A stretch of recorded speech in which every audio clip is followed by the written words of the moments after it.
जय साईनाथ।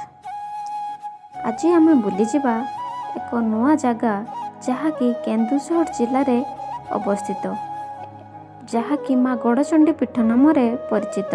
यह हेउची तार मुख्य गेट। यह केन्दुझर सहर 85 किलोमीटर दूर में अवस्थित एवं आपण मैंने जदि भद्रक रास्तार आसुंच केन्दुझर जिला सेनापति छकरू 8 किलोमीटर दूर को गले यह पड़ी थाए। गड़चंडी मंदिर अवस्थित। एठारे माँ अष्टभुजा गड़चंडी रूप में पूजा पाई थांती।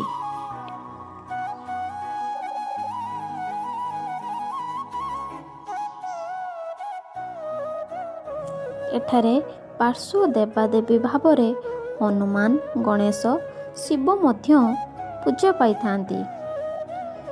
एही मंदिरटी 1600 शताब्दी रे गठन होइथिला। सेतेबेलर राजांकर इष्टदेवी थिले माँ गड़चंडी। 1982 मसीहा परठारु एठारे मकर मेला खूब धूमधाम सह पालन करा जाए।